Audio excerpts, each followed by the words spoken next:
২১ শতকে এসে যুদ্ধের যে ধারণা আমাদের ছিল সেটা কিন্তু পুরোপুরি পাল্টে গেছে।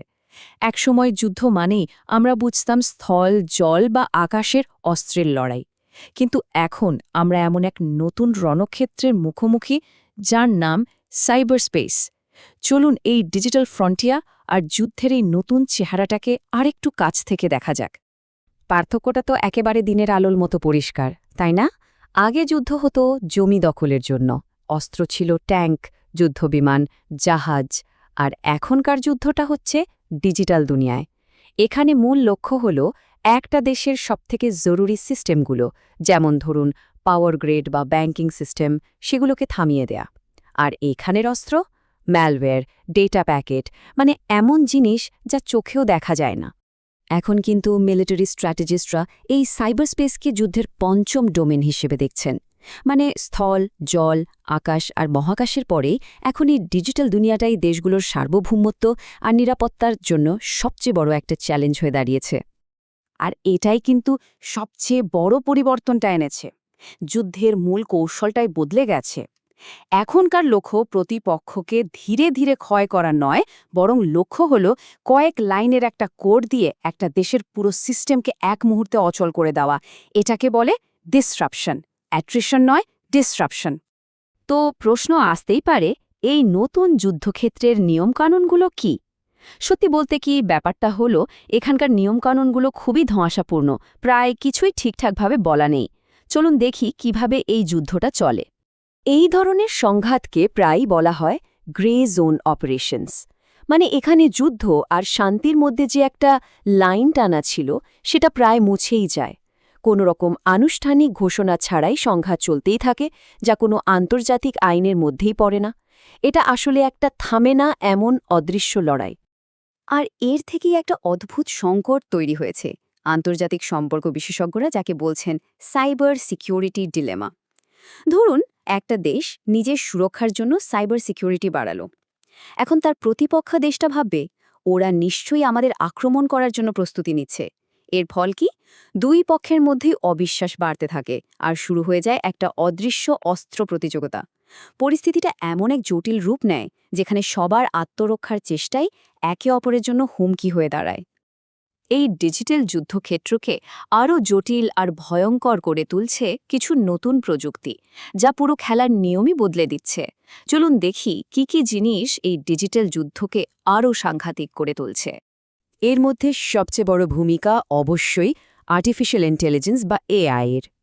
শক্তিশালী এআই এখন মানুষের কোনো সাহায্য ছাড়াই নিজে নিজে ম্যালওয়্যার তৈরি করতে পারে, সিস্টেমের দুর্বলতা খুঁজে বের করে আক্রমণও করতে পারে।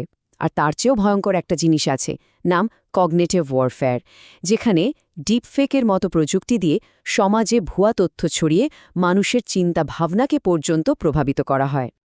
ভাবা যায়, ধারণা করা হচ্ছে যে ২০২৬ সালের মধ্যে সামরিক খাতে শুধু এআই প্রযুক্তির পেছনে খরচ হবে প্রায় $১৬,৩০০ মিলিয়ন। মানে কি বিশাল অঙ্কের টাকা ঢালা হচ্ছে এই প্রযুক্তির পেছনে। এটা থেকেই বোঝা যায় দেশগুলো এটাকে কতটা সিরিয়াসলি নিচ্ছে। এআই তো আছেই, কিন্তু এর পরে যে প্রযুক্তিটা আসছে সেটা আরও অনেক বেশি যুগান্তকারী। একবার শুধু ভাবুন তো, কী হবে যদি এই পৃথিবীতে কোনো তথ্যই আর গোপন রাখা না যায়? এই প্রশ্নটাই আমাদের কোয়ান্টাম কম্পিউটিংয়ের হুমকির দিকে নিয়ে যাচ্ছে। বিশেষজ্ঞরা তো একটা দিনের কথা বলছেন, যাকে তারা নাম দিয়েছেন কিউ ডে। সেই দিন, যে দিন কোয়ান্টাম কম্পিউটার এতটাই শক্তিশালী হয়ে যাবে যে আমাদের আজকের দিনের সব পাসওয়ার্ড আর এনক্রিপশন সিস্টেমকে ভেঙে ফেলবে। এর মানে হলো একটা দেশের সামরিক যোগাযোগ, ব্যাংকিং সিস্টেম, সব গোপন রাষ্ট্রীয় নথি সবকিছু এক মুহূর্তে প্রকাশ হয়ে যেতে পারে। এত সব গ্লোবাল আলোচনার পর এবার একটু নিজেদের দেশের দিকে তাকানো যাক। বাংলাদেশের জন্য ঝুঁকিগুলো কি, আর বাস্তব পরিস্থিতিটাই বা কেমন? ২০১৬ সালে বাংলাদেশ ব্যাংকের রিজার্ভ চুরির ঘটনাটা তো আমাদের সবারই মনে আছে। ওটা ছিল একটা বিশাল ধাক্কা, যা চোখে আঙুল দিয়ে দেখিয়ে দিয়েছে আমাদের সিস্টেম কতটা দুর্বল। আর অন্যদিকে আমরা এগোচ্ছি ২০৪১ সালের স্মার্ট বাংলাদেশ ভিশন নিয়ে, যার পুরো ভিত্তিটাই কিন্তু দাঁড়িয়ে থাকবে একটা নিরাপদ ডিজিটাল সিস্টেমের উপর। তার মানে আমাদের জন্য ঝুঁকিটা যে কত বড় সেটা নিশ্চয়ই বোঝা যাচ্ছে। আমাদের দেশের power grid, banking sector, telecom network, স্বাস্থ্য খাতের ডেটা, এমনকি রূপপুর পারমাণবিক বিদ্যুৎ কেন্দ্রের মতো অতি সংবেদনশীল জায়গাগুলো কিন্তু সরাসরি সাইবার আক্রমণের ঝুঁকিতে আছে। এগুলোর যে কোনো একটার ওপর যদি বড় কোনো অ্যাটাক হয়, তাহলে তার ফল যে কী মারাত্মক হতে পারে তা হয়তো আমরা কল্পনাও করতে পারছি না। তাহলে প্রশ্ন হলো, এই বিপদ থেকে বের হওয়ার পথটা কি? এখন আমরা এমন একটা ডিজিটাল সুরক্ষা কৌশল নিয়ে আলোচনা করব যা আমাদের দেশের সাইবার ডিফেন্সের জন্য একটা রোডম্যাপ হতে পারে। এই ডিজিটাল ফ্রন্টিয়ারে টিকে থাকতে হলে একটা 5 দফা কৌশল খুবই জরুরি। প্রথমেই যে কাজটা করতে হবে সেটা হলো সামরিক আর বেসামরিক সেরা বিশেষজ্ঞদের নিয়ে একটা জাতীয় সাইবার কমান্ড তৈরি করা। এরপর শুধু ডিফেন্স নয়, প্রতিপক্ষকে ভয় দেখাতে নিজেদেরও আক্রমণ করার মতো সক্ষমতা অর্জন করতে হবে। আরেকটা খুব জরুরি বিষয় হলো ডেটা সভরেনিটি, মানে দেশের গুরুত্বপূর্ণ ডেটা দেশের মাটিতেই রাখা। এর সাথে লাগবে শক্তিশালী সাইবার আইন আর আন্তর্জাতিক সহযোগিতা। আর সবকিছুর উপরে দেশের প্রতিটি নাগরিকের মধ্যে সাইবার সচেতনতা তৈরি করতে হবে। সবশেষে একটা কথা মাথায় রাখা খুব দরকার।